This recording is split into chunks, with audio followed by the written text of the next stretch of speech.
My name is Satyavan Bhojwani. I'm suffering from COPD, asthma, all-time sputum coming out. I have blood pressure, diabetic. My age is 48.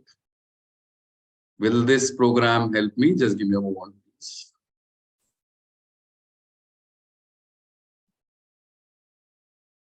Just a sec. Just 1 second.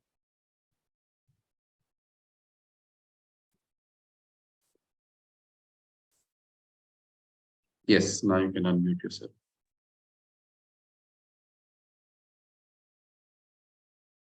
So, obstruction, chronic obstructive pulmonary disease. अच्छा, एक चीज मुझे बताइए, आप चीजों को ना थोड़ा आसानी से समझने की कोशिश करेंगे, पता चल जाएगा how you can come out of a problem. Can you come out of this problem? 100% you can come out of this problem. How much time will it take? It can take even 1 week, just 1 week, or it may take 3 months also for some people, depending upon the severity of the problem. कैसी problem है उसके. अच्छा, obstruction, lungs का जब भी issue आएगा ना, आपको एक चीज की तकलीफ आएगी. क्या? किसी भी काम को करने में जोर ज्यादा लगेगा. Have you observe this? If you observe a disease, किसी भी बीमारी को अगर आप कैसा फील करते हैं उस सेंस में समझेंगे ना, तो आपको सोल्यूशन मिल जाएगा. ठीक है ना? केवल ये शब्दावली पे जाएंगे ना, दवाइयां खाते रहेंगे, तो कभी सोल्यूशन मिलने वाला नहीं, जिंदगी खराब हो जाएगी. ठीक है ना? तो कोई भी काम करने में आपको जोर ज्यादा लगता है. अच्छा, कोई भी काम कैसे किया जाता है, उसका मैकेनिज्म क्या है? आप कोई भी काम करते हैं तो सांस रोक के करते हैं, है ना? सांस रोक के करते हैं. नहीं मालूम तो हाथ को फंसाइए, खींचिए, जरा हाथ को फंसाओ, खींचो, ऑपोजिट खींचो. प्रैक्टिकली करोगे ना तो आपको समझ में आएगा. खींचिए, खींच के रोक लीजिए. सांस रोका हुआ है आपने? सांस रोका हुआ है. अच्छा, तकलीफ हो रही है ये काम करने में, तकलीफ हो रही है, इसका मतलब क्या? आपकी सांस रोकने की जो कैपेसिटी है, क्षमता है, वो कमजोर हो गई. हाँ या ना? क्या? सिंपल तरीके से समझेंगे आपको समझ में आएगा. जब भी आप एफर्ट डालते हैं, कोई भी जोर लगाते हैं, चेयर से भी उठना होगा तो सांस रुकेगी थोड़ी, हाथ हिलाना होगा तो भी आप सांस रोकेंगे. तो अगर आपको कोई भी काम करने में सांस फूल रही है, तकलीफ हो रही है, जोर ज्यादा लग रहा है, तो क्या वीक हो गया आपका? सांस रोकने की कैपेसिटी, क्षमता वीक होगी. हम क्या करेंगे? हम उसको बढ़ा देंगे. कहने में बड़ा सिंपल लग रहा है, मैं बड़ी आसानी, इसमें बहुत लूप होल है, मुझे बहुत कुछ समझाना पड़ेगा तब जाके मैं आपको इतनी छोटी सी चीज समझा सकता हूं.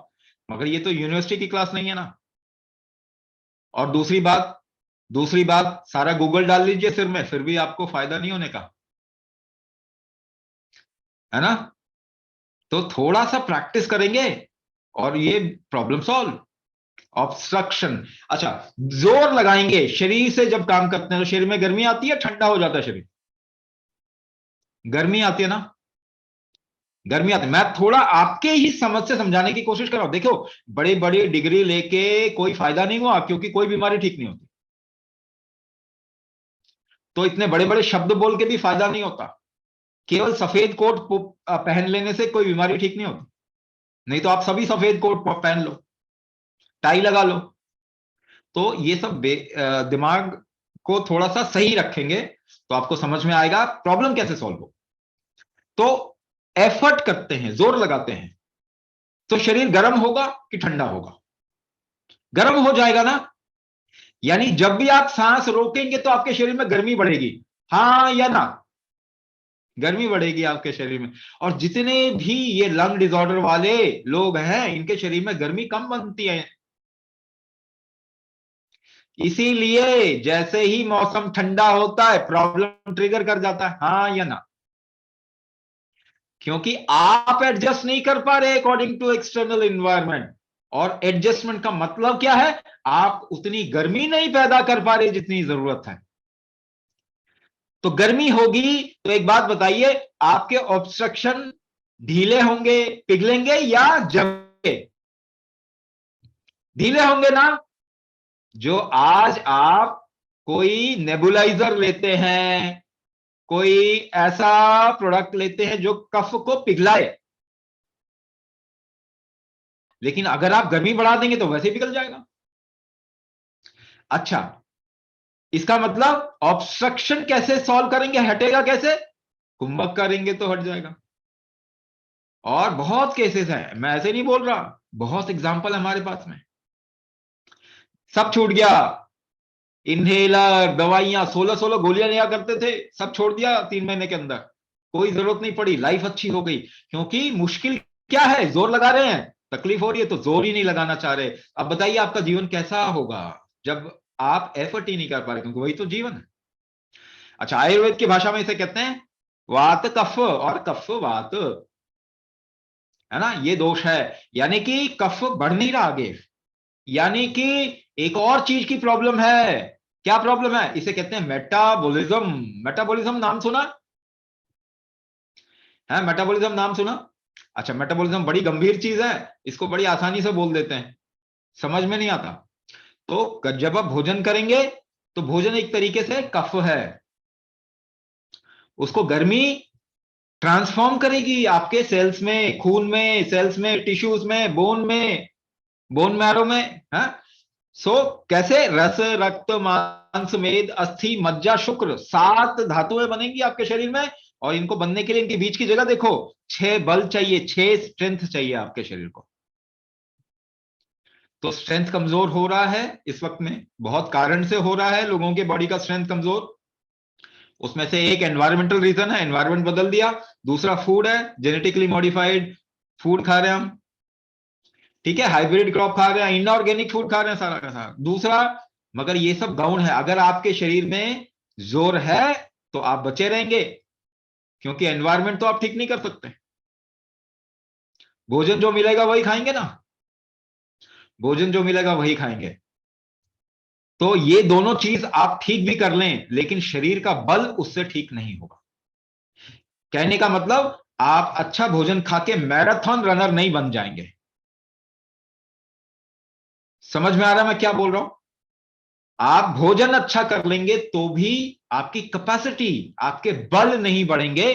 भोजन पचाने में भी आपका बल लगता है।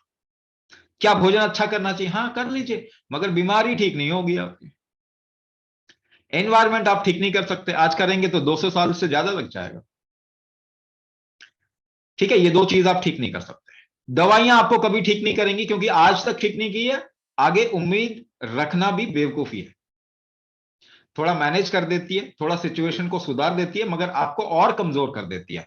यानी जब भी एक गोली आप अंदर शरीर के लेते हैं, आपके बल और कमजोर होता है, आपकी लाइफ और खराब हो जाती है। बहुत इमरजेंसी हो तो ले लीजिए, मगर कोशिश कीजिए अपना ट्रीटमेंट कर ले, कि दवाई की जरूरत ना पड़े, दवाई के बल पे ना जिए। ठीक है ना? मेटाबॉलिज्म क्या? शरीर की गर्मी। एक छोटे बच्चे को, एक जवान लड़के को हाथ में लगाइए, लड़का लड़की जो हाथ लगाइए उसको छू के देखिए, और एक बूढ़े इंसान को छू के देखिए, क्या फर्क है? एक जवान इंसान का शरीर गर्म होता है, बूढ़े इंसान का ठंडा होता है। मगर अगर वात कफ शरीर में आ गया, लंग का इश्यू आ गया, तो भी आपका शरीर ठंडा होगा। पांव देखिए अपने, आपके पांव ठंडे रहते हैं, गर्म करने में तकलीफ होती है। आपका मेटाबॉलिज्म, मेटाबॉलिक हीट कहते हैं। जठराग्नि एक चीज है, 12 तरीके की अग्नि होती है। अब इतना खोल खोल के नहीं बता सकते, मगर ये समझिए 6 बल अगर आप अपने अंदर वापस स्थापित कर दें, आपकी सारी प्रॉब्लम सॉल्व हो जाएगी। इसीलिए षडांग प्रतिष्ठा, है ना, षडबल स्थापना, ये बेसिकली क्या है? षडबल स्थापना, 6 बलों को हम बढ़ा रहे हैं। और बल बढ़ाने के लिए और क्या तरीके अपनाए जा सकते हैं? कुंभक ही तरीका है। क्या और किसी से बल नहीं बढ़ सकते? बढ़ सकते हैं, टाइम ज्यादा लगेगा, आपकी प्रॉब्लम उतने में अगर सॉल्व नहीं हुई तो आप तो दवाइयां खाते रहोगे। तो एक्सरसाइज करेंगे, शरीर को हिलाएंगे, तो भी इस पे फर्क पड़ता है। इनडायरेक्टली आपके बल बढ़ते हैं, डायरेक्टली नहीं। लेकिन आपका तो जोर लगाने पे ही तकलीफ हो जाती है, इसीलिए वो काम नहीं करेगा। तकलीफ ज्यादा हो जाएगी तो नुकसान और हो जाएगा। तो एक्सरसाइज अच्छी बात है, करना चाहिए, अपनी कैपेसिटी से करें, मगर बल बढ़ाना है इस वक्त में, यही एक चारा है। अगर आपको अपनी लाइफ अच्छी करनी है तो अपने ये षड बल शरीर के बढ़ा दीजिए। सीधा सीधा फॉर्मूला बता रहा हूं। जैसे मैंने बताया कि कोई भी काम करने में सांस रोकनी पड़ती है, जोर लगाने में सांस रोकती है। जोर लगाना कमजोर हो गया, सांस रोकने की क्षमता कमजोर होगी। सांस रोकने की क्षमता बढ़ा दीजिए, जोर अच्छे से लगा पाएंगे, आपके सारे बल वापस आ जाएंगे, आपकी लाइफ सुधर जाएगी, दवाइयां गिर जाएंगी, जरूरत नहीं पड़ेगी, आपकी सांस ईज में आ जाएगी। एक हफ्ता कुंभक कीजिए, सांस ईज में आ जाएगी। ठीक है, सिंपल तरीके से बताया। ये है, दवाइयां कोई सोल्यूशन नहीं है इसका, दवाई से कोई भी बल नहीं बढ़ता आपके शरीर का। ठीक है, इनफैक्ट नुकसान हो जाता Some people have raised their hands. Avinash Garg, Surinder, Tapan Devnath, Ava Avasti. Do you have a question, or is this hand raised for that you are interested in the program? If you have a question, let me know. Just open your camera and raise your hands. Otherwise, I am taking questions from the chat box. Just give me a moment, please. My problem is because of genetic problem. Ciliary action is weak. Mucus does not come out easily. Okay, so you have been said this, आपको बताया गया है कि ये genetic है ना? आपको बताया गया है ना? अच्छा एक बात बताइए, did your grandfather had the same problem, और did your grandfather have the same problem? क्या उनको यही प्रॉब्लम थी? अगर आप देखेंगे तो शायद उनको नहीं थी ये प्रॉब्लम, शायद आपके पिताजी को हो या उनको भी नहीं हो, ऐसा है। अगर आपके ग्रैंडफादर को भी थी तो एक जनरेशन पीछे चले जाइए, परदादा, क्या उनको थी? तो आप देखेंगे नहीं थी। तो अगर आपके परदादा को प्रॉब्लम नहीं थी, आपके दादा को प्रॉब्लम नहीं थी, आपके पिताजी को हो गई, या कह लीजिए आपके पिताजी को प्रॉब्लम नहीं थी, आपको हो गई, तो एक बात बताइए, जेनेटिक कैसे है? या तो आप किसी मार्स से टपके हुए हैं, या उन्हीं की संतानें हैं। तो अगर 100 साल पहले ये प्रॉब्लम किसी को भी नहीं थी, तो ये जेनेटिक कैसे हो गया, ये बता दीजिए। सवाल पूछना चाहिए ना आपको, आपको क्वेश्चन तो कम से कम करना चाहिए ना। कोई भी अंग्रेजी में कुछ बोल देता तो आप सोचते हो कि ये अच्छा है, अभी भी गुलामी की निशानी है हमारे सिर पे। तो आप सवाल नहीं करेंगे तो पता कैसे चलेगा? तो जेनेटिक अगर आज के बाद हो जाए तो मैं इस बात पे अग्री करूंगा कि आपके पुत्र को ये प्रॉब्लम आ जाए, तो मैं अग्री करूंगा, क्योंकि हमने ये जेनेटिक बनाया है। जेनेटिक्स को दोष ना दें, आप बना सकते हैं जेनेटिक, क्योंकि आपका की ही जिम्मेदारी है कि ये प्रॉब्लम आपको। तो अच्छा ये बता दिए, ऑब्जर्वेशन है, सीलियरी एक्शन नहीं है तो फिर उससे नहीं हो रहा। कहीं पे कोरिलेट कर रहे हो अपने शरीर में, आपके अनुभव में ये है क्या? किसी ने कोई ऑब्जर्वेशन दिया और आपको बोल दिया कि सीलियरी एक्शन नहीं हो रहा है। अब मुझे बताइए कि आपने सवाल किया कि सीलियरी एक्शन क्यों नहीं हो रहा है?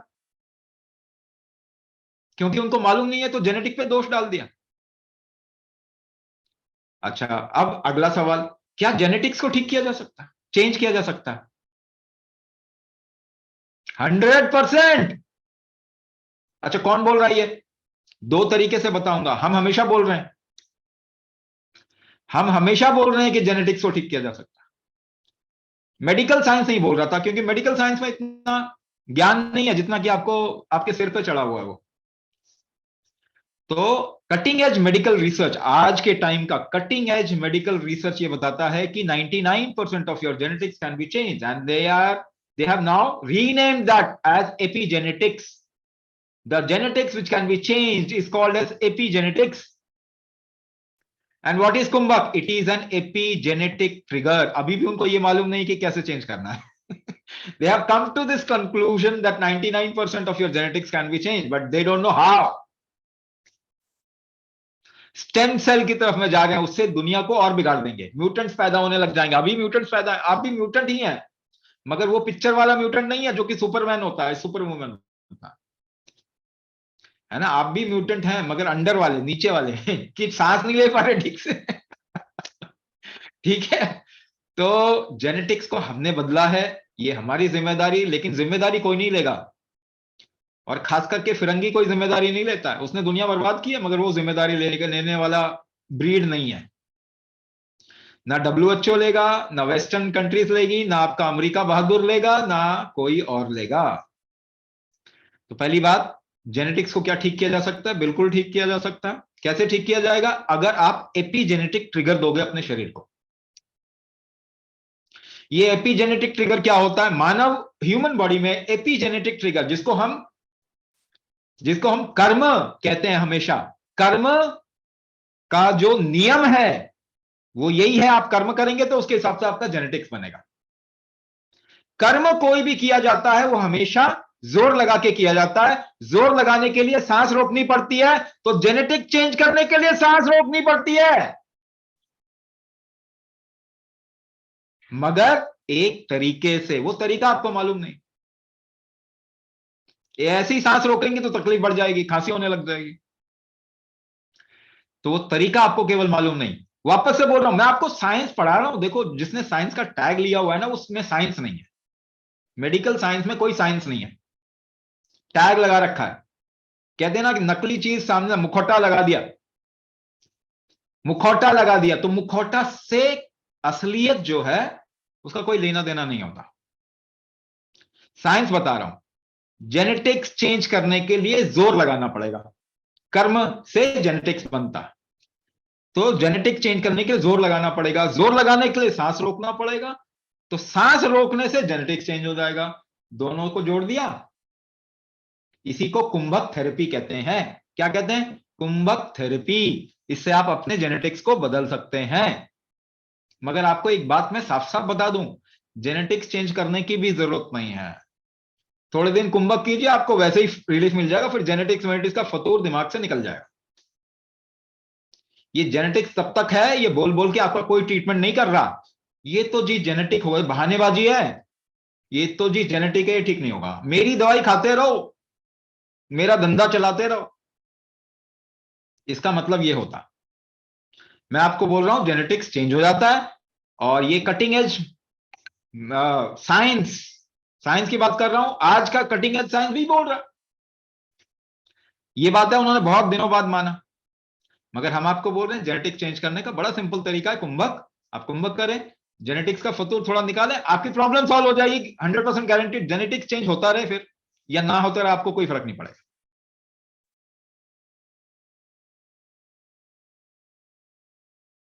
Any, is this the course for brain edema or tumor? अच्छा, स्पंज होता है ना, उसमें पानी भर जाता है ना, पानी में डुबोएंगे, स्पंज होता है ना, पानी भर गया। अब निकालेंगे कैसे पानी उसमें से? थोड़ा जोर लगाएंगे ना, ऐसे करके जोर लगा के निचोड़ेंगे तो निकल जाएगा, निकल जाएगा ना। अच्छा, मुझे आप एक बात बताइए, जब कॉन्स्टिपेशन होता है, पॉटी नहीं हो रही है, तो क्या करते हैं आप? सांस रोक के थोड़ा जोर लगाते हैं कि नहीं लगाते? सबका एक्सपीरियंस है, ऐसा तो नहीं है किसी का एक्सपीरियंस नहीं है, सबका एक्सपीरियंस है ना। तो कुछ अगर निकालना हो तो भी आपको सांस रोकनी पड़ती है, हाँ या ना? कहीं भी शरीर में कोई भी चीज हो, उसको मूव कराना है तो सांस रोकने की क्षमता बढ़ा दे, मूव करने लगेगा, वरना वो कभी मूव नहीं करेगा। दवाई खा रहे। ब्लड प्रेशर क्यों होता है जब ऑब्स्ट्रक्शन होता है? तो क्योंकि प्रेशर शरीर लगा रहा है ना, आप नहीं काम कर रहे। भाई, आपने तो शरीर को कल्प्रिट बना दिया ना। कोई भी काम करेगा तो बोलेंगे गलत कर रहा है। बुखार किया तो गलत किया, दस्त किया गलत किया, उल्टी किया गलत किया। ये शरीर तो कोई काम करता ही नहीं है सही। कोरोना होगा तो फीवर करके वो कोरोना को ठीक करना चाहेगा शरीर। आप क्या करोगे? एक डोलो खा लोगे, एक पैरासिटामोल खा के फीवर को कम कर दो। आप शरीर को काम ही नहीं करने देते। दर्द होगा, दर्द को काट दोगे, जैसे रेड लाइट को ही तोड़ दिया।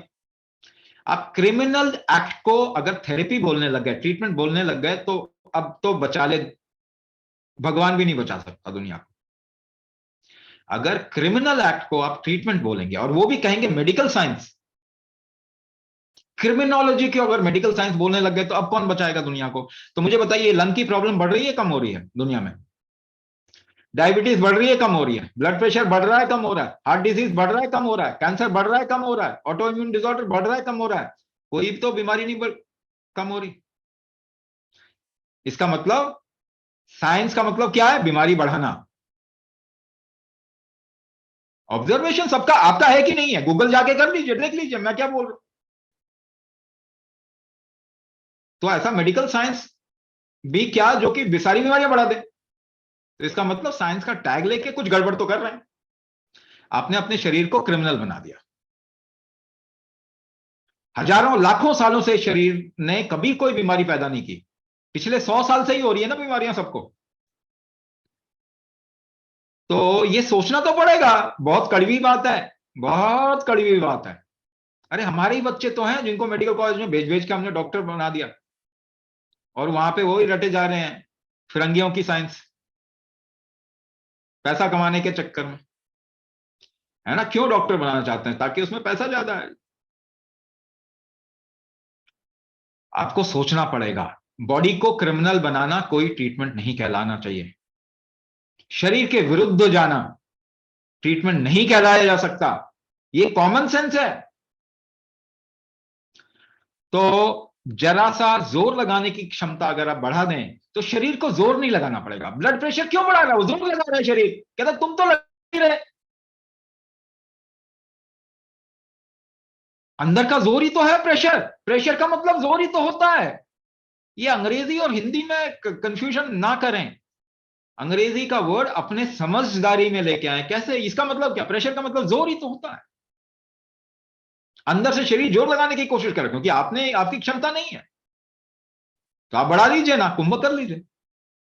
बहुत आसान ट्रीटमेंट है, बड़ी आसानी से होता है। जो लाइलाज बीमारियां है ना, ये जबरदस्ती का हवा बना के रखा हुआ है। कोई लाइलाज बीमारी नहीं होती। आप इलाज नहीं जानते ये बोलिए ना।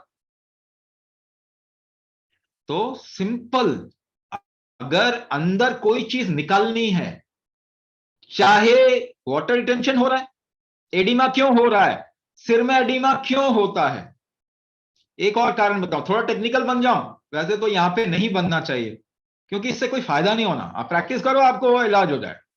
ज्ञान झाड़ने वाली बात होती है, ठीक है। आपके शरीर की ऊपर की तरफ में जितनी भी कैपिलरीज होती हैं, ब्लड कैपिलरीज होती हैं, बहुत पतली होती हैं, बहुत पतली होती हैं। और आपके शरीर के नीचे की कैपिलरीज मोटी होती हैं, ठीक है ना। अब आइडियली फ्लो क्या होना चाहिए?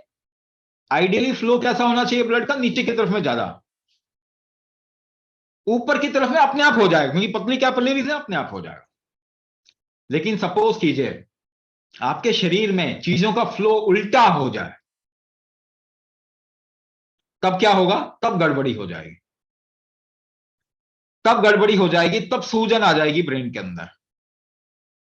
ये फ्लो का उल्टा होना, इसको आयुर्वेद में कहा जाता है ऊर्ध्वगत, ठीक है। ये कब होता है? जब आपके अंदर शरीर का देह बल, देखो 6 बल होते हैं, देह बल, दोष बल, धातु बल, अग्नि बल, मनोबल, ओजस बल, ऐसे 6 बल होते हैं, 6 ताकतें हैं आपके शरीर में। तो जब देह बल कमजोर हो जाएगा तो फ्लो उल्टा हो जाता है। जब ये फ्लो उल्टा हो जाएगा तो बाकी 5 बल कम हो जाएंगे। और जितने भी लंग के पेशेंट है, सबका देह बल, शरीर का इस्तेमाल करने की शक्ति बहुत कम होती है। थोड़ा भी काम करेंगे तो मुश्किल हो जाएगा, बड़ा मुश्किल लगेगा, हांफने लग जाएंगे। तो रिवर्स हो गया, उल्टा हो गया, ऊर्ध्वगत, किसी चीज का फ्लो उल्टा हो गया, है ना। तो ये हेल्थ की निशानी नहीं है। फ्लो हमेशा नीचे की तरफ में ज्यादा होना चाहिए, ये हेल्थ की निशानी है। तो देह बल अगर थोड़ा बढ़ाएंगे तो फ्लो नीचे की तरफ में आने लग जाता है। फ्लो नीचे की तरफ में करेंगे तो आपकी बड़ी सारी प्रॉब्लम सॉल्व हो जाएगी। वैसे ही जो एडिमा हो रहा है, वो वहां पे रिटेंशन हो रहा है किसी चीज का, वो कम हो जाएगा। हाँ, अगर आप नीचे की तरफ थोड़ा जोर भी लगाएंगे ना तो भी हो जाएगा ये।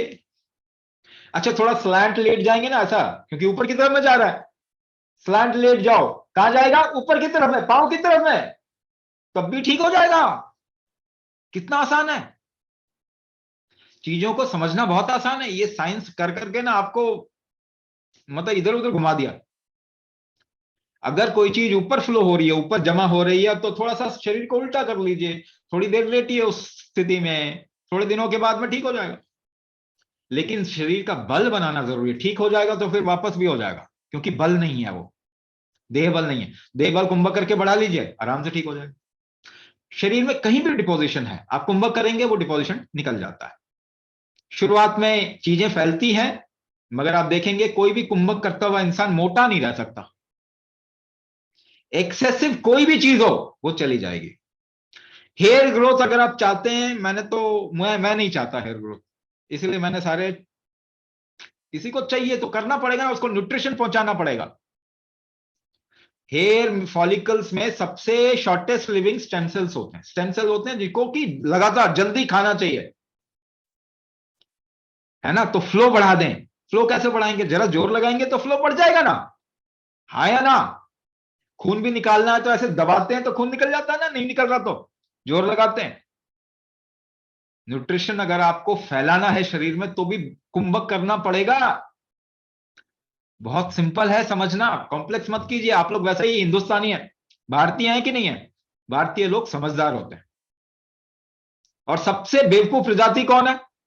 ये गोरे। इन्होंने दुनिया बर्बाद कर दी। आज आपको इनको, इनकी गलती को बोलना पड़ेगा। चुपचाप रह के नहीं देख सकते क्योंकि वो अंग्रेजी बोल रहा है तो चुप रहो। ये स्कूलों से पढ़ाया जाता है हमको, ये सब छोड़ दीजिए, समझदार बन जाइए। आप सब समझदार हैं। ट्रीटमेंट बहुत आसान है चीजों का, मगर आपको कोशिश करनी पड़ेगी। इसके अलावा कोई चारा नहीं है। सपने में ट्रीटमेंट नहीं होता, दवाइयों से ट्रीटमेंट नहीं होता। आपकी लाइफ खराब होगी, आपकी जेनेटिक्स खराब हो जाएगी। सबसे बड़ा क्रिमिनल एक्ट मेडिकल साइंस ने क्या किया है? ह्यूमन जीनोम को डिविएट कर दिया। ये बात आगे आने वाले 10 साल में पता चलेगा आपको। मैं आपको अभी बता रहा हूं, इतनी बीमारियां बढ़ेंगी, यंग बच्चे हार्ट अटैक से मरेंगे, सभी को कैंसर होने ही वाला है। एक ही तरीका बचाने का, शरीर को सपोर्ट कीजिए, इसके बल बढ़ाइए, इसकी झेलने की क्षमता बढ़ाइए, स्ट्रेंथ, बैलेंस और रिदम बढ़ा दीजिए अपने शरीर का। रिदम को कहते हैं भाव, बैलेंस को कहते हैं राग, स्ट्रेंथ को कहते हैं ताल। भाव, राग, ताल। भारत आपके देश में ही हेल्थ की कुंजी है, जरा उसको पढ़ना भी शुरू कीजिए। Can mental pressure cause asthma? Mental, mind कहां है पहले ये बता दीजिए। कहां होता है माइंड? इस वाली उंगली में, या कान पे होता है, या सिर में? कहां पे है, किस जगह पे है माइंड आपका? पहली बात तो ये माइंड जैसी कोई चीज एग्जिस्ट नहीं करती, ठीक है ना। माइंड जैसी चीज एग्जिस्ट नहीं करती। दूसरी चीज, आप ये मान लीजिए कि किसी एक्ट को करने की हर एक की क्षमता अलग अलग होती है। तो 10 लोगों को एक ही सिचुएशन में डालिए, प्रैक्टिकल एग्जांपल बता रहा हूं। 10 लोगों को एक ही सिचुएशन में डालिए, हाँ, 3 को स्ट्रेस होगा, 3 को कम होगा, 2 को बिल्कुल भी नहीं होगा। तो स्ट्रेस क्या सिचुएशन से होती है? नहीं। आपकी कितनी क्षमता है सिचुएशन को हैंडल करने की, है कि नहीं है? तो वो क्षमता बढ़ानी पड़ेगी ना। एक और एग्जांपल देता हूं, आसान सा एग्जांपल समझ लीजिए। खड़े होके ना, जब भी मौका मिले घर में खड़े हो जाइए, अपनी वाइफ या अपने हस्बैंड को बोलो कि आपको धक्का दे, आप समझने की कोशिश करें, ठीक है ना। अगर तो आप गिर गए तो आपकी रेजिलियंस, झेलने की क्षमता कम है। अगर आप नहीं गिरे तो झेलने की क्षमता अच्छी है। आप हिले भी नहीं तो बहुत स्ट्रांग है। लेकिन आप बैलेंस करने की कोशिश कैसे करते हैं? असली मजा तो वहां पे है। आप सांस रोक लेते हो, है ना। जब कोई धक्का देगा ना, आप क्या करते हो? आप सांस रोक लेते हो, अपने को जमाने की कोशिश करते हो, हिलोगे नहीं। मगर हिलना नहीं है, क्या ऐसी चीज है आपके शरीर के अंदर जो इसको बल देती है? सांस रोकना, कुंभक। कुंभक की वजह से आपका रेजिलियंस है, आपकी रिकवरी स्ट्रेंथ जो है वो कुंभक की वजह से होती है, ठीक है ना। तो वो अगर आप बढ़ा दें, अगर वो बढ़ा दें तो आप सिचुएशन से नहीं घबराएंगे, प्रॉब्लम में नहीं आएंगे, सिचुएशन को आसानी से हैंडल कर लेंगे। सैकड़ों एग्जाम्पल है हमारे पास में। पहले तो बड़ी तकलीफ में रहते थे, टेंशन रहती थी, सो नहीं पाते थे और चिड़चिड़े हो जाते थे, गुस्सा आ जाता था, कुंभक करने लग गए। लोग कहते हैं क्या हो गया तुम्हारे को, तुम परेशान ही नहीं हो रहे, ठीक है ना। तो आप असली चीज को समझिए। हवाबाजी से ट्रीटमेंट नहीं होता, ये किताबें लिखी गई है ना। मैनिफेस्टेशन, सोचते रहो ट्रीटमेंट हो जाएगा। पहली बात तो माइंड जैसी कोई चीज नहीं होती है ना, हमारे कल्चर में इसको बहुत अलग तरीके से डिफाइन किया गया। हमारे माइंड के 16 एस्पेक्ट होते हैं, 16 तरीके, 16 चीजें होती है इसकी, या इसको 4 कैटेगरी में बता सकते हैं। मनस, बुद्धि, अहंकार, चित्त। इसको बताया जा सकता है ये कहां पे है, कैसे काम करता है, सब। माइंड जैसी कोई चीज नहीं है, ये भी फिरंगियों का फतूर है जो आपके सर में चढ़ के बोलता है। ठीक है, नहीं तो मुझे बता दीजिए कहां पे आपका माइंड है, मैं उसे ठीक कर दूं। ठीक है, इतना तो डील चलेगा ना, कम से कम इतना तो डील रखो ना, मुझे बता दो कहां पे माइंड है, मैं उसे ठीक कर दूं। Thank you, Swamiji. I can't control my laughter with that answer. So this is a question from people watching us on YouTube. It is about skin problems, skin allergies, and something like lichen planus also, and white patches, so on and so on. Will this course work for skin allergies? Skin is directly related to your metabolism, और दूसरी तरीके से बोले तो liver, पहला step liver. Metabolism का पहला step आपके लिवर में होता। तो अगर आपके लिवर को परेशान कर दिया आपने, और आप पित्त प्रकृति के हैं, तो आपके स्किन पे वो असर आएगा ही आएगा। अच्छा, एक चीज बताया, इसको मैं बहुत तरीके से डिफाइन कर सकता हूं। दूसरा तरीका, आपके शरीर में एक और फ्लो होता है, उसे कहते हैं यूनी डायरेक्शनल फ्लो। उसे कहते हैं यूनी डायरेक्शनल, अंग्रेजी में बोल रहा हूं ताकि आपको थोड़ा समझ में आ जाए। यूनी डायरेक्शनल फ्लो अंग्रेजी में, हिंदी में या फिर संस्कृत में से कहते हैं नाग वायु, क्योंकि नाग वायु से आप कहीं और पहुंच जाएंगे, इसीलिए पहले अंग्रेजी बोला, यूनी डायरेक्शनल फ्लो। तो नाग वायु जब भी आपकी बिगड़ती है तो स्किन पे उसका इंपैक्ट आपको देखने को मिलेगा, और वो चीज ठीक नहीं होती। वो चीज ठीक नहीं होती क्यों? क्योंकि नाग वायु को ठीक करने का बिल्कुल ही अलग तरीका, दवाई से ठीक नहीं हो। तो क्या करेंगे? आपकी इम्यूनिटी को ही दबा देंगे, यानी कि आपके शरीर का जो ठीक करने की क्षमता है, रिकवरी है, उसी को क्रैश कर दिया जाता है। क्या दिया जाता है? स्टीरॉयड। अब पूछ लीजिए जितने भी इनको प्रॉब्लम है, ये ठीक होता ही नहीं है। क्या देंगे? स्टीरॉयड, लाइफ खराब कर देंगे। अरे बाबा, हमारा पता है मेडिकल साइंस का सोच क्या है? अगर कोई बहुत ज्यादा हिल डुल रहा है ना, तो उसको सुला दो तो प्रॉब्लम सॉल्व हो जाती है, मतलब उसकी लाइफ खत्म। लेकिन प्रॉब्लम तो नहीं करेगा, बोलेगा ही नहीं बेचारा। अब बेचारा बोलेगा नहीं तो प्रॉब्लम क्या है? कहते हैं ना, बच्चे जो होते हैं ना, उनसे भी बेकार बुद्धि है इन फिरंगियों की। बच्चों में भी बुद्धि होती है, इनके अंदर तो होती नहीं। ऐसा नहीं करना चाहिए कभी, गुनाह है जीवन के प्रति। जीवंतता को हम कहते हैं आयुष। आयु आपकी उम्र किस वजह से है? जितनी आपकी जीवंतता है, जिंदापना है आपके शरीर के अंदर, उतनी उम्र होगी आपकी। इसी को आयुष कहा जाता है, और इसी को आयुर्वेद कहा जाता है। इस जीवंतता को बढ़ाने का नाम आयुर्वेद है। आयुर्वेद कोई जड़ी बूटियों का साइंस नहीं है। आयुर्वेद फंडामेंटली आपकी जीवंतता को बढ़ाने का साइंस है। और आयुर्वेद का सबसे स्ट्रॉन्ग चीज क्या है? अगर मैं इस तरीके से डिफाइन करूंगा, कुंभक आयुर्वेद में सबसे स्ट्रॉन्ग चीज है ट्रीटमेंट का तरीका। ये खो गया, इसको हम दोबारा रिवाइव कर रहे हैं। ठीक है ना? तो इम्यूनिटी को डाउन करके, आपके रिस्पॉन्स को डाउन करके, आपकी रिकवरी को डाउन करके कोई ट्रीटमेंट नहीं होता। ये जिंदा लाश बना देंगे आपको, आप कंप्लेन ही नहीं करेंगे, पर आपके एक्सपीरियंस में आपकी लाइफ क्या रही? वो डेड है। महसूस भी नहीं होगा कुछ, शरीर पे भी महसूस नहीं होगा। तो आपको दर्द नहीं होगा ना, शरीर पे महसूस नहीं होगा, तो सॉल्व कर दिया ना प्रॉब्लम? सॉल्व नहीं कर दिया, आपने बहुत बड़ा गुनाह कर दिया, किसी को जिंदा रहते हुए मार दिया। अरे वो एक दिन रह के खूब जिंदा दिली से रह के मृत्यु को प्राप्त होता, वो भी अच्छी बात थी, मगर वो 10 साल डेड रह के फिर आगे मृत्यु को प्राप्त होगा, ये बहुत खराब चीज, और तड़प तड़प के। तो कहने का मतलब ये, स्किन में और भी चीजें हैं जिसको और तरीके से बता सकते हैं हम। दो चीजें मैंने बता दिया, मेटाबॉलिक डिसऑर्डर, लिवर खराब करना। लिवर क्यों खराब कर रहे हैं, कैसे खराब कर रहे हैं आप?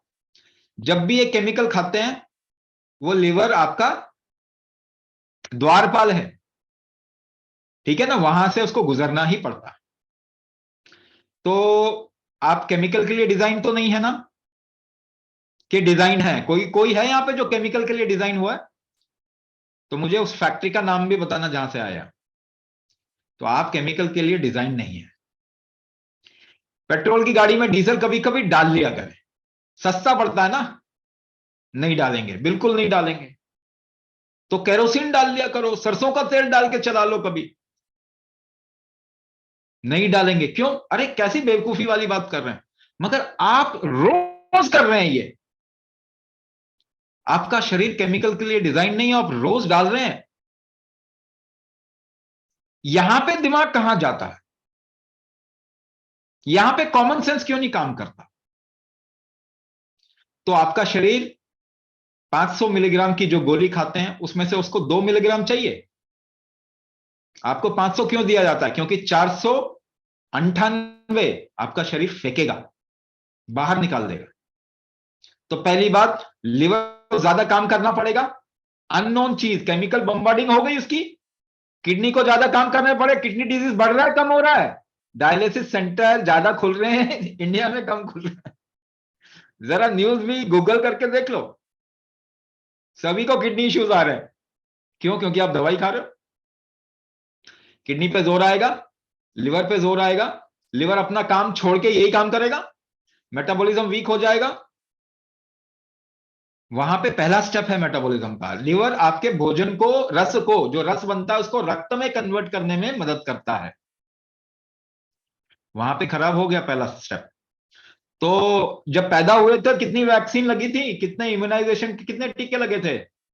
वहां से शुरुआत होती है मेटाबॉलिज्म बिगाड़ने की पूरी ह्यूमैनिटी की। किसी चीज के को एक तरीके से देखा जाए तो अच्छा दिखेगा, दूसरे तरीके से देखा जाए तो खराब दिखेगा, तो दूसरे तरीके से भी देखना चाहिए,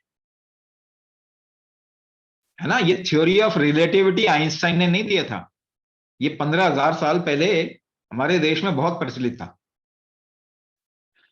तो आपको चीजों को हर नजरिए से देखेंगे, समझ में आएगा, समझ में आएगा तो आप सही स्टेप लेंगे, सही स्टेप लेंगे आपकी जिंदगी सुधरेगी, दूसरों की भी जिंदगी सुधारेंगे। तो मेरा कर्तव्य क्या? आपको समझाना। आपका कर्तव्य क्या? अपने आप को ठीक करना। कैसे ठीक करेंगे? कुम्मत कीजिए। Is this course good for somebody with eye problems like glaucoma? Glaucoma has many people have now experienced कि ग्लाउकोमा ठीक हो गया, ठीक हो रहा है, इसकी इंटेंसिटी कम हो गई। ग्लाउकोमा बेसिकली उस क्यों प्रॉब्लम में आता है? क्योंकि आपका आई का प्रेशर अगर कंट्रोल में नहीं है तो ग्लूकोमा होता है, ठीक है। इसको इस तरीके से आपको थोड़ा समझाने के लिए मैं बता रहा हूं, और भी चीजें हैं इसके अंदर और गहरे जा सकते हैं, मगर कॉमनली जो ऑब्जर्व किया जा सकता है, जो ग्लूकोमा का पेशेंट है ना, वो जरा आंखों को ऐसे हल्के से दबा के उसके आंखों को देखो, उसके आंखों का प्रेशर बहुत ज्यादा होगा। तो प्रेशर ज्यादा होने का मतलब क्या होता है? तभी उसको डैमेज होगा, प्रेशर ज्यादा होगा तो डैमेज होने के चांस है, तो ग्लूकोमा होगा, ठीक है ना। क्योंकि पूरा का पूरा अरेंजमेंट है, आई क्या है? एक अरेंजमेंट है ना। अब मेरे जैसा बंदे का तो कुछ नहीं कर सकते क्योंकि एक्सीडेंट हुआ है, भाई कंपास ही घुस गया अंदर, अब क्या करोगे उसका? उसमें तो कुछ भी नहीं कर सकते। लेकिन अगर आपका नेचुरली कोई चीज, आंख खराब हो रही है और ग्लूकोमा हो रहा है, इसका मतलब आपके आई का प्रेशर जो है वो कंट्रोल में नहीं आ रहा, उसकी वजह से अरेंजमेंट में बिगड़ाव आ जाता है। अरेंजमेंट बिगड़ेगा तो आपको चीज क्लियर नहीं आएगी, हेलो दिखेगा, ठीक है ना। आपको इतने आसान तरीके से समझाने की कोशिश करो, अगर प्रेशर बिगड़ा तो अरेंजमेंट बिगड़ेगा, फिर क्लियरिटी नहीं आएगी विजन में। हेलो लाइट के चारों ओर ऐसे दिखाई देगा, पूरा दिखाई देगा क्योंकि क्लियर नहीं हुआ। वो अरेंजमेंट बिगड़ गया। तो ग्लूकोमा वाले पेशेंट के आंख में प्रेशर ज्यादा बनता।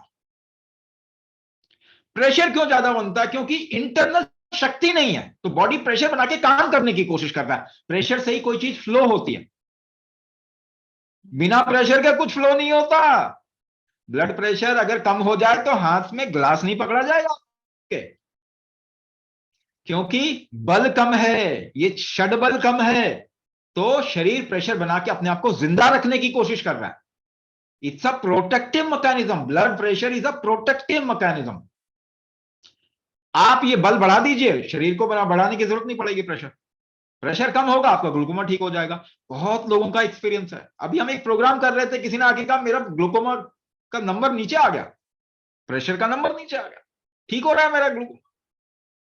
ऐसे पीछे भी बहुत एग्जांपल है जिनका ग्लूकोमा ठीक हो गया। तो क्या ग्लूकोमा ठीक नहीं हो सकता?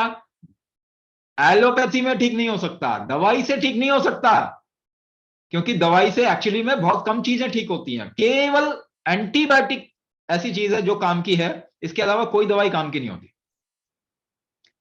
ठीक है ना? लास्टली कहेंगे ऑपरेशन करा लो जी, मगर ऑपरेशन भी सॉल्यूशन नहीं है सभी चीज का। कोई क्रिटिकल चीज है उसमें ऑपरेशन करना चाहिए, क्योंकि ऑपरेशन भी तो भारतीयों की देन है, महर्षि सुश्रुत की देन है सर्जरी।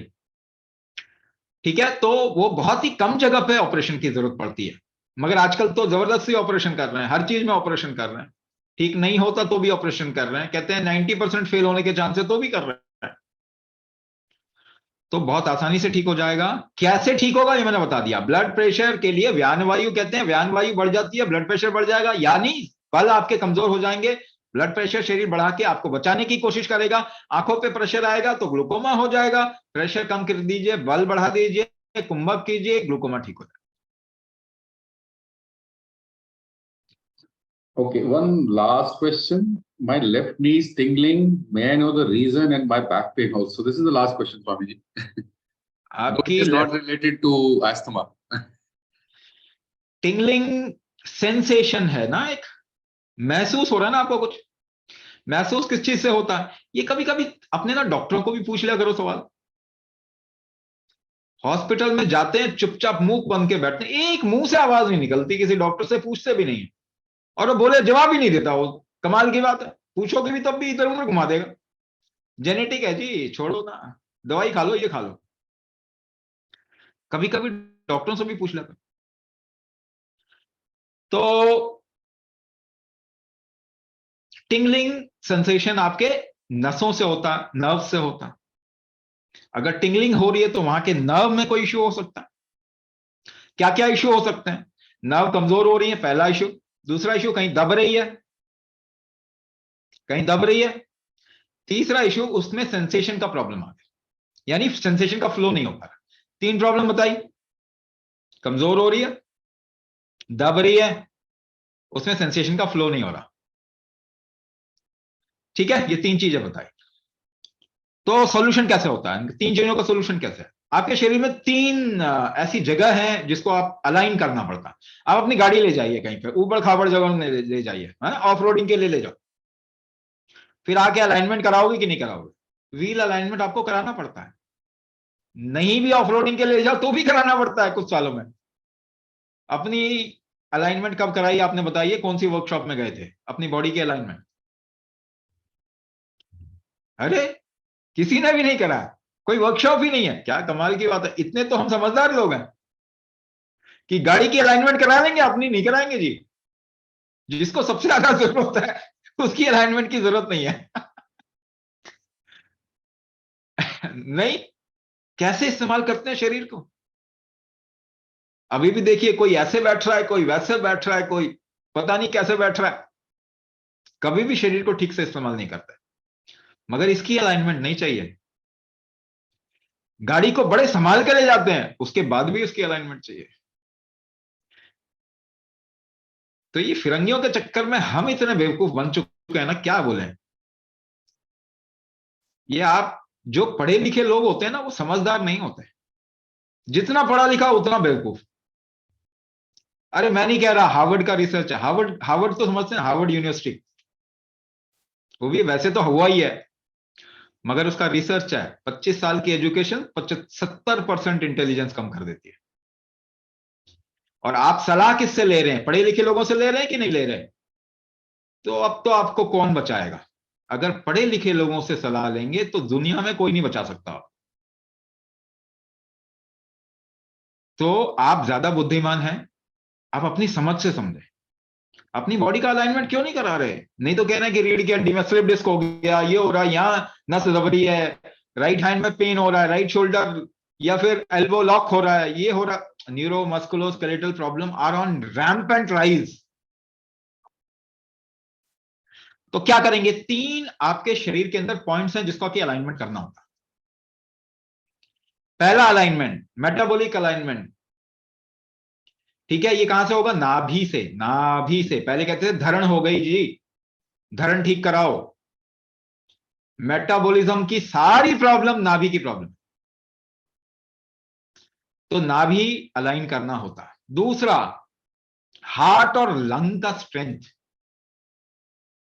ये कौड़ी से होता है, मिडिल ऑफ चेस्ट, उसको अलाइन करना पड़ता है। कौड़ी एक हड्डी उठी हुई है, उसका अलाइनमेंट हमेशा बिगड़ जाता है। तो लंग का इशू क्यों आएगा? क्योंकि वो कौड़ी जो है उसका अलाइनमेंट नहीं है। उसका अलाइनमेंट कर दो, आपके लंग का इशू, हार्ट का इशू ठीक। तीसरी चीज, आपके शरीर का अलाइनमेंट है, फिजिकल बॉडी या स्केलेटल स्ट्रक्चर का अलाइनमेंट जो है वो आपकी जांघों से होता है। उसको नले कहते हैं। नले, पहलवान ठोकते हैं ना जांघों को, वो नले हैं।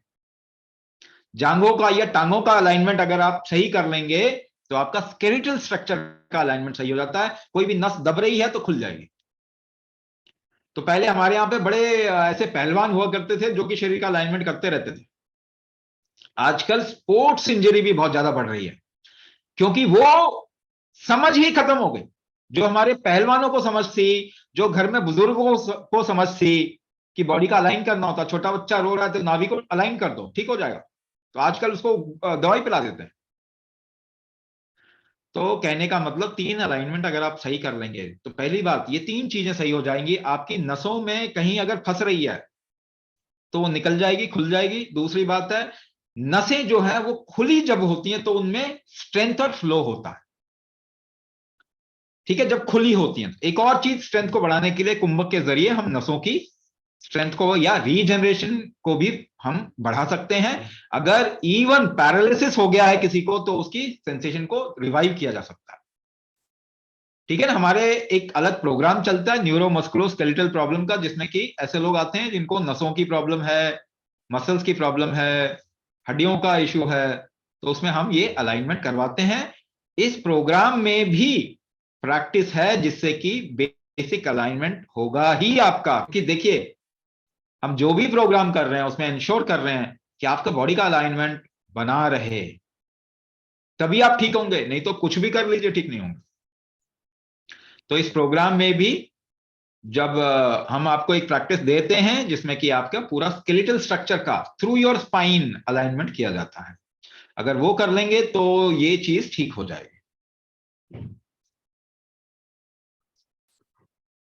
Thank you, Swamiji, for answering so many questions. We have taken maximum number of questions. Yes, sleep apnea, COPD, or some other very complex sounding problems that you have been suffering from. The answer कि क्या आप इससे बाहर आ सकते हैं? The answer is a resounding 2000% yes. Okay, the only thing is it might take time, थोड़ा सा समय लग सकता है। तो अब आपने सवाल पूछे, अब आपके लिए सिर्फ एक ही सवाल है। Do you want to be the first person to start coming out of your problems, whatever they are, okay, related to respiratory issues, mental issues, somebody said depression, anxiety, etc. Okay, or do you want to be the last person on this planet to start taking charge of your system? जब हम reversal की बात करते हैं, reversal का मतलब होता है अपनी लाइफ, अपने सिस्टम के लिए पूरी रिस्पॉन्सिबिलिटी लेना और उसको एक्सेप्ट करना कि हाँ, अंदर कुछ प्रॉब्लम है, सिर्फ मुझे समझ नहीं आ रहा कि ये कैसे ठीक होगी। तो अभी तक बहुत सारे लोगों ने अपने नेजल स्प्रेस छोड़े हैं, नेजल पंप्स छोड़े हैं, बहुत सारे चीजों से बाहर आए हैं। 70 साल की उम्र में आप में से तो काफी लोग काफी यंग हैं, 35-48 साल के भी हैं जिन्होंने क्वेश्चन शेयर किए हैं। तो आप इनसे बिल्कुल बाहर आ सकते हैं। कैमरास तो ऑन कर लीजिए। एक वो चीज होती है ना, ग्रेट इंडियन फेयरवेल, शादियों में जाते हैं तो वेबिनार से निकलने में भी आधा घंटा नहीं लगाएंगे हम, 2 मिनट ही लगाएंगे। Okay, so that is the only question. If you have any questions please leave your numbers, अपना नंबर छोड़िए। Some people are also talking about heart issues and diabetes and this and that. We have separate programs for that. तो अपने number छोड़ेंगे तो हमारी team आपसे बात कर पाएगी कल परसों में आने वाले समय में। आपको सही प्रोग्राम की तरफ डायरेक्ट किया जाएगा। इस बात की गारंटी है कि आप सभी लोग सही हो सकते हैं, बिल्कुल 100% सही हो सकते हैं। जब मेरे जैसा बेवकूफ सही हो सकता है तो आप भी ठीक हो सकते हैं। ओके, तो क्वेश्चन सिर्फ समय का है कि आप कितना समय अपने ऊपर बिताना चाहते हैं, अपने सिस्टम की रिस्पॉन्सिबिलिटी लेना चाहते हैं। So on behalf of Swami Raj Vibhu and my entire team at Astika Kumbhak, I thank each one of you for joining the webinar. तो जिन्होंने यस बोला है, जो अभी तक हैं यहाँ पे, अगर आप अस्थमा से सफर कर रहे हैं, रेस्पिरेटरी एलिमेंट से सफर कर रहे हैं, हम आपके चेहरे नोट कर रहे हैं, हम आपके पीछे पड़ेंगे। सिर्फ प्रोग्राम से पहले ही नहीं, प्रोग्राम के अंदर भी, कि आप करते हैं या नहीं कर रहे हैं, अपने ऊपर काम कर रहे हैं या नहीं कर रहे हैं। Okay, so on that note, नमस्कार. Good night. We will close the session. We'll hold for a little more time so that if somebody wants to leave their numbers, they can leave their numbers. Okay.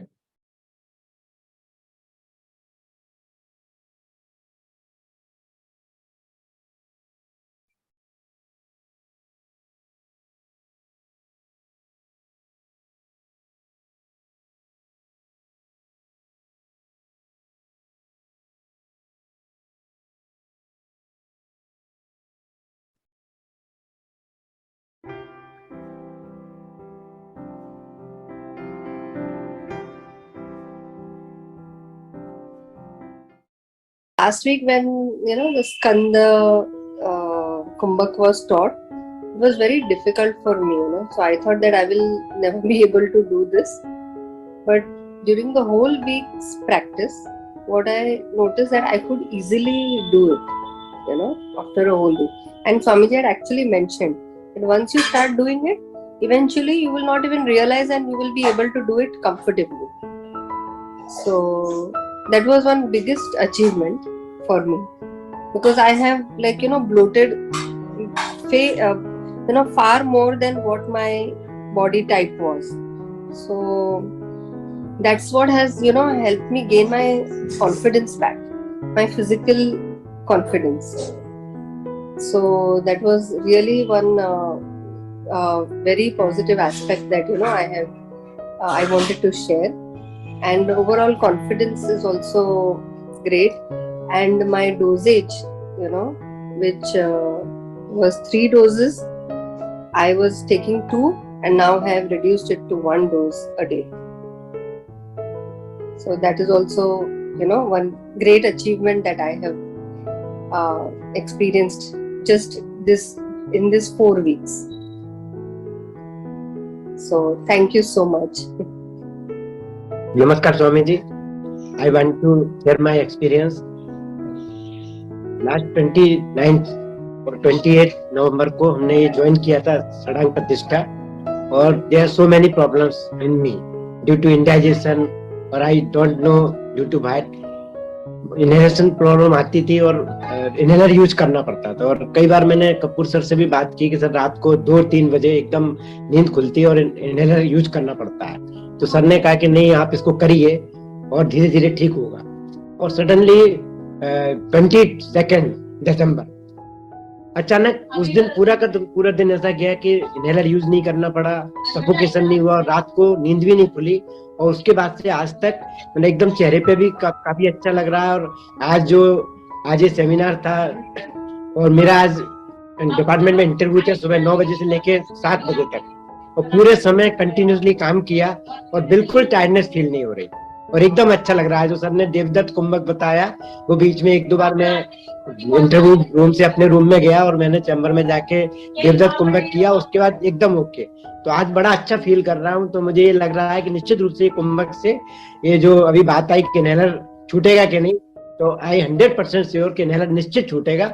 बस sir ने जैसा कहा है उस तरह से हम करते रहे तो निश्चित रूप से ये छूटेगा। मेरी वाइफ भी पहले उनको थायराइड की प्रॉब्लम थी, उन्होंने थायराइड रिवर्सल ये किया था 2 जनवरी को ज्वाइन किया था, लास्ट 2 जनवरी को, और वो भी बिल्कुल थायराइड से मुक्त हो चुकी हैं। तो निश्चित रूप से कुंभक, मुझे लगता है कि निश्चित रूप से आप हाँ, ये जरूर है कि आपको ये विश्वास करना पड़ेगा मैं ठीक होऊंगा, क्योंकि अगर हम विश्वास कर लेंगे कि हम ठीक होंगे तो निश्चित रूप से ये कुंभक हमको ठीक कर देगा।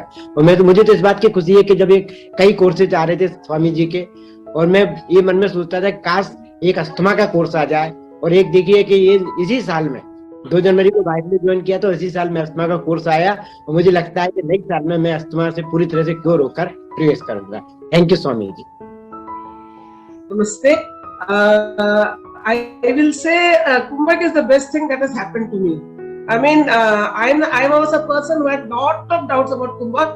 In fact, I've troubled Navneet ji many times personally also, that will my polyps go, will this happen, will that happen. Then I realized I'm on a very shallow level. Deep things are happening inside. So when Swami used to give all the 6, every week we used to have practices of 1 by 1. Mat Prana Kumbha and Kurma Prasara 1 by 1. So I used to do it. Then I used to feel it's so long how to finish it. But when he started giving the customized, I said, yeah, I think we will be able to manage this. So I was not very regular, I'll be honest. But now I have started becoming regular, and I feel that I have to reverse my age, I have to reverse my life, everything. And I'm sure I'll do it. And I would recommend everyone here to join this. And the face has already started shining. Don't worry.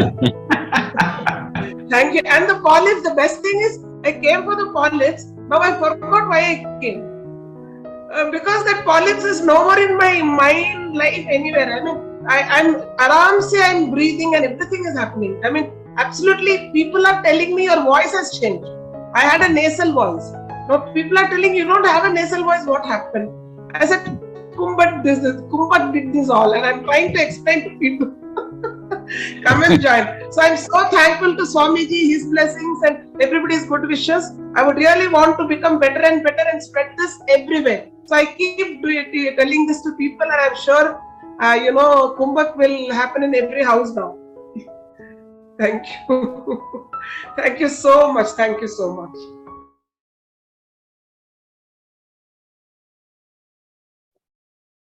So that's it from our side. Thank you so much for joining in, people who are still here. अब और कुछ नहीं होने वाला है, अब सिर्फ आपको कोर्स में एनरोल करना है। अगर कोई कोर्स है जो आपको इससे बाहर ला सकता है तो वो यही है, Kumbhak therapy. Nobody else has this. बाकी सब चीजों से आपको आराम मिल सकता है, पर आप बीमारी से बाहर नहीं आ सकते हैं तो कोई सही जगह है तो वो यही है। समय यही है अपने आप को स्टार्ट कर, अपने आप को ठीक करने का। तो जो लोग अभी भी बैठे हुए हैं, जिनके कैमराज ऑन हैं, सोचने का कुछ नहीं है, क्योंकि आप किसके बारे में सोचेंगे जिसके बारे में आप कुछ नहीं जानते। पर अब अपने शरीर के बारे में जानते हैं। आपको भी मालूम है, अगर आप वॉकिंग भी शुरू करते हैं तो आपको फायदा होता है, आप और भी कोई एक्टिविटी करते हैं तो आपको फायदा होता है। बट ये जो प्रोसेस है ये आपके अंदर की बात है। अगर आपके अंदर शरीर में शक्ति नहीं है तो आप वॉकिंग भी नहीं कर सकते हैं, ओके। आप जिमिंग भी नहीं कर सकते हैं, आप योगा प्राणायाम भी नहीं कर सकते हैं। पर अगर आपका अंदर से शरीर सही होगा तो आप सब कुछ कर सकते हैं, okay. On that note, we thank you for leaving your numbers. जिनके सवाल रह गए हैं, team will get in touch with you and we hopefully will have another Q&A session in the next 2 or 3 days before we start the course. All right. So, namaskar. Very, very happy Kumbhak to you. तो हमारा नारा क्या है? मस्त रहें, व्यस्त रहें, और तीसरी चीज जिसके लिए आप काफी परेशान हैं वो अपने आप हो जाएगी, वो है स्वस्थ रहें। नमस्कार।